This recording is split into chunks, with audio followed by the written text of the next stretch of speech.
கரூரில் 41 பேர் உயிரிழந்த அந்த துயர சம்பவம் நிகழ்ந்து கிட்டத்தட்ட 9 மாதங்களுக்கு பிறகு பாதிக்கப்பட்டவர்களை சந்திக்க இருக்கிறார் முதலமைச்சர் விஜய். ஆமா, என்னைக்குமே என் வீட்டை பக்கம் நீ வரமாட்டியே, இன்னைக்கு மட்டும் என்னவா புதுசா? இல்ல மாப்ள, நீ நல்லா இருக்கியான்னு பாத்துட்டு போலாம். இல்ல மாப்ள, நீ ஒரு கூலிங் கிளாஸ் வச்சிருப்பீல்ல, அத கூட.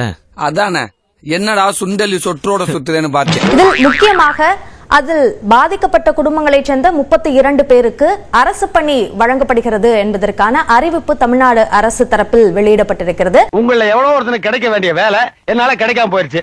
ஏன் இப்படி பண்ணின்னு எங்க நியாயம் கேட்க வந்திருக்கீங்க? இதுக்கு நான் என்ன பதில் சொல்ல போறேன் தெரியுமா? அப்படித்தாடா பண்ணுவேன். உங்களால என்னடா பண்ண முடியும்? என்ன பண்ண முடியும்? என்ன பண்ணுவீங்க? கத்துவீங்க, அப்புறம் கத்துக்க.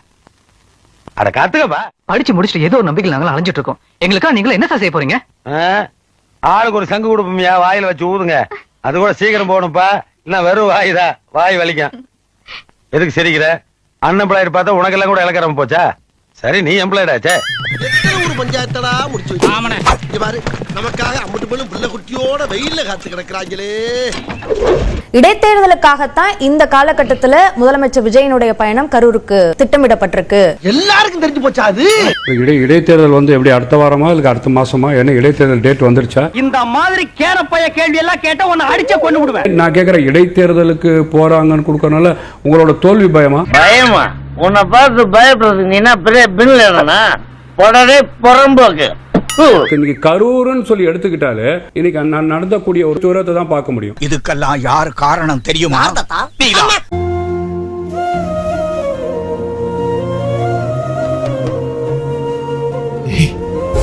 இவ்வளவு பேர் நீயே கொண்டுட்டு அவங்களுக்காக அலற மாதிரி எலெக்ஷன்ல நிக்க மாட்டேன், அரசியலே வேணான்னு என்ன நடிப்படா?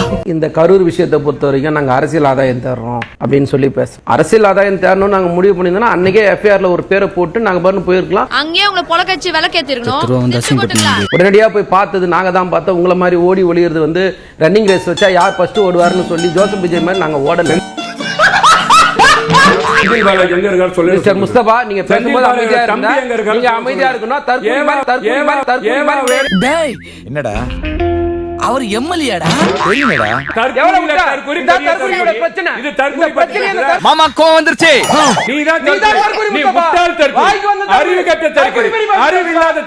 என்னப்பா டிஆர் மாதிரி பேசுறாங்க? நான் என்ன சுக்லாம் பரதம் சசிவர்ணமா சொல்லிட்டு இருக்கேன். நான் சொன்னதை ரிப்பீட் பண்ணிட்டு இருக்கேன். யார தற்குறின்ற? யார தற்குறி? நீ தற்குறி. பக்கத்துல அந்த அரவாளையறா, இவனை நான் வெட்டாம விட மாட்டேன். தற்குறி. யார தற்குறின்ற? வாடா, ஒத்த கொத்த நிப்பம்பள அடிச்சு வாப்படா. வாடா, நீங்க பெரிய ஆளு, மக்கள்ல வச்சு வெட்டுடா. உங்களுக்கு வந்து பாதிக்கப்பட்ட மக்களுக்கு வந்து பாத்தீங்கன்னா இழப்பீடு கொடுப்பது தமிழ்நாட்டுல நடக்கும். கள்ளசாரத்துல இறந்தவங்க கூட பணம் கொடுக்குறாங்க. எதோட கனெக்ஷன் கொடுக்கறான் பாத்தியா? நாட்டோட முதலமைச்சர் ஒரு கருணை அடிப்படையில ஒரு வேலை கொடுப்பது நீங்க தவறுன்னு சொல்லுது எந்த விதத்துல ஏத்துக்க முடியும்னு கேக்குறேன். உங்க அம்மா வாங்காஸ்ல ஸ்வீட் சாப்பிட சொல்லியா? 41 பேர் இறந்தாங்கன்னா உன்னாலதான் இறந்தாங்க. அதுக்கு நீ கவர்மெண்ட் வேலையை நீ எப்படி கொடுக்க முடியும்? சம்பாரிச்சு இல்ல, சினிமா காசுல இருந்து சம்பாரிச்சு இல்ல, அதுல இருந்து எடுத்து கொடு. ஆட்சிக்கு வராம இருந்திருந்தாருன்னா அவர் கொடுப்பாரா? அப்படி கேளு. இன்னைக்கு இந்த 41 பேரை ஒரு உயிர் தியாகம் செஞ்ச தியாகி மாதிரி நீங்க கொண்டு போயிட்டு அந்த குடும்பங்களுக்கு வந்து அரசு வேலை கொடுக்குறீங்க. உங்களுக்கு எங்களை பார்த்தா கேளப்பை மாதிரி தெரியுதா? இல்ல, விஜயோட கூட்டத்துக்கு போய் தான் இந்த உயிரிழப்பு நடந்தது. போயிட்டு போகுது. அவர் முகத்தை பார்த்தாவே போதான். அவர் முகத்தை பார்த்தா மட்டும் போதும். அவர் முகத்தை பார்த்தா இல்ல, அது போதும். அவன் போனா போயிட்டு போறான். போனாலும் போயிட்டு போறியா? அவரோட முகம் பார்க்கணும். அந்த முகத்தை பார்த்தே ஆகணும். அந்த முகம் அந்த அளவுக்கு இது. காலையில வேலைக்கு போறவன் இவன் முகத்தை ஒரு தடவை நேரா பார்த்துட்டு போனா போதும். பாட் அவுட். அந்த இடத்துல ஆக்சிடென்ட் ஆகி செத்து போயிடுவான். இவன் மூஞ்சிக்கெல்லாம் ரேபான் கிளாஸ் அச்சைனாலே கண்டு. நிவாரண தொகை உங்களுக்கு வந்துருச்சுங்களா? இப்போ இது வந்திருக்குது, 20 லட்சம் வந்திருக்கு. இத பத்தி என்ன கருத்து சொல்றீங்க நீங்க? சிரிக்கிறானி வெக்கமா இல்ல? சிரிச்சுக்கிட்டே பதில் சொல்றாங்க. எப்படிதான் சிரிப்பு வரும்? நீ மனுஷனே இல்ல தெரியுமா? உங்களை பார்க்க வந்து நீங்க சினிமா நடிகரா இருந்தப்போ உங்களை பார்க்க வந்த முகத்துல இறந்தவங்களுக்கு இப்ப ஆட்சி கட்டுல உட்காந்து அரசு வேலை தருன்றது இது ஒரு சர்வாதிகார போக்குதான். எப்படி நாங்க காலம் காலமா ஃபீஸ் கட்டி ராப்பகலா தூங்காம கஷ்டப்பட்டு உடம்புல அவ்வளவு பிரச்சனைகளை வச்சுக்கிட்டு படிச்சுட்டு இருக்கோம். ஆனா நீங்க உங்களுடைய கூட்டத்தை பார்க்க வந்து உயிர் விட்டு 41 பேருக்கு வந்து அரசு வேலையை கொடுக்கறீங்க. இது எந்த விதத்துல நியாயம் சார் அப்படின்னு சொல்லி கேள்விகளை எழுப்பிட்டு வராங்க. இப்ப என்னங்கிறதுக்கு ராத்திரி பகலா டிஎன்பிசில படிச்சு கஷ்டப்பட்டு ஒரு எக்ஸாமுக்கு 4 எக்ஸாம் எழுதி ஃபெயில் ஆகி வீட்டுல உட்காந்துக்கிறவங்க எல்லாம் விட்டுட்டு ஒரு நடிகரை பாக்குறதுக்காக ஒரு கூட்டம் போச்சு. அந்த கூட்டத்துல ஒரு ஸ்டாம்பேடு ஏற்பட்டுச்சு. அதனால பாதிக்கப்பட்டவங்களுக்கு நீங்க அரசு வேலை கொடுப்பீங்கன்னா அப்ப நாங்கெல்லாம் வேஸ்டா? எங்களெல்லாம் ஜெயிக்கவே முடியாதா? இல்ல நடிகரை பார்க்கறதுக்காக போனவங்களுக்கு அரசு பண்ணி தரலாமான்றதும் உங்களோட கேள்வியா இருக்கு. அதானே உண்மை. நாளைக்கு இன்னொரு நடிகர் ஒரு கூட்டம் ஆரம்பிப்பாரு, அவர் போய் திரும்ப மாதிரி ஸ்டாம்பேட் ஏற்படுச்சுன்னு வச்சுங்க, திரும்ப அவர் வந்தாருன்னா திரும்ப அரசு வேலை கொடுப்பீங்களா? அப்ப அதுக்காக நாங்க கஷ்டப்பட்டு உட்காந்து படிச்சுன்னு இருக்கோம். வாங்கடா, எத்தனை பேர் இந்த மாதிரி கிளம்பி இருக்கீங்க? நீங்க நடிகனா என்ன வேணா பண்ணிட்டு போங்க, முதலமைச்சரா இருக்கிறீங்க, எதை முன்னுதாரணமா காட்ட போறீங்க? நீ கேட்ட ஒவ்வொரு கேள்வி என்ன செருப்பால தொகுதியோட எம்எல்ஏ பெரம்பூர் தொகுதி மக்கள் நம்பிக்கிட்டு இருக்காங்க. இன்னும் எம்எல்ஏ ஆபீஸர் தரகல. வெக்கமா இல்ல உனக்கு? ஆனா நீங்க கரூருக்கு போறீங்க, ஏன் போறீங்க? இடைத்தேர்தலுக்காக தான் போறீங்கன்னு தான் நாங்க சொல்லுவோம். பெண்களுக்கு பாதுகாப்பு வேண்டும் அப்படின்னு நீங்க நினைச்சீங்கன்னா நீங்க வாக்களிக்க வேண்டிய ஒரே ஒரு சின்னம் விசில். அட வெக்கம் கட்டுவீங்களா?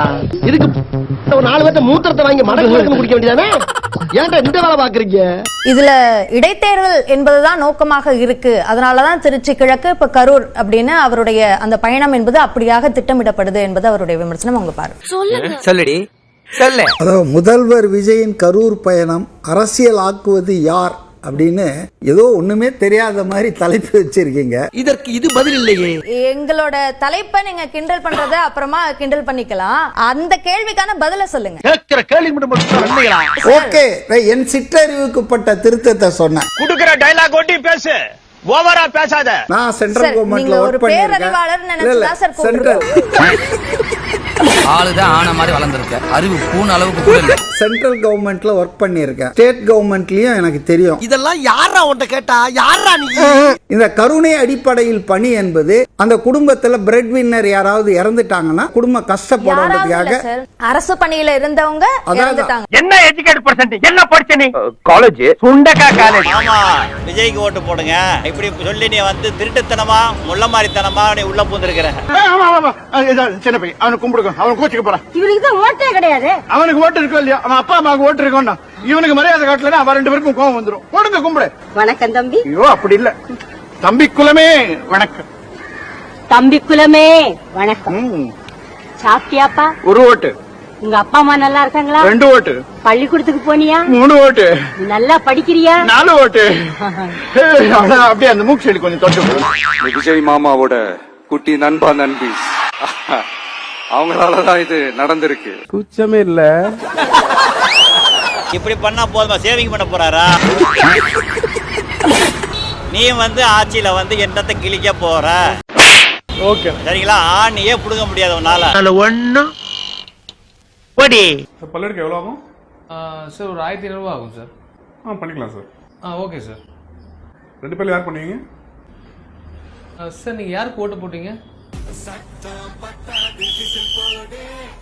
புரிஞ்சு போச்சு. அப்படின்னா இவர் பண்ணுவார் சார். என்ன சம்பந்தம்? ஒன்றும் இல்லை சார், எனக்கு ஒரு 10 இயர்ஸ் எக்ஸ்பீரியன்ஸ் இருக்கு. இவருக்கு ஒரு 2 இயர்ஸ் தான், பட் அவருக்கு ஒரு 100K ஃபாலோவர்ஸ் இருக்காங்க சார். அப்போ அவரே பண்ணுங்க சார். அதான் சார்.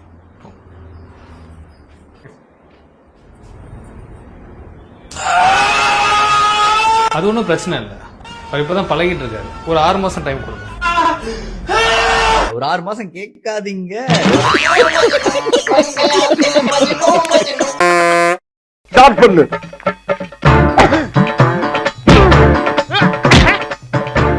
இங்கிட்டு வா.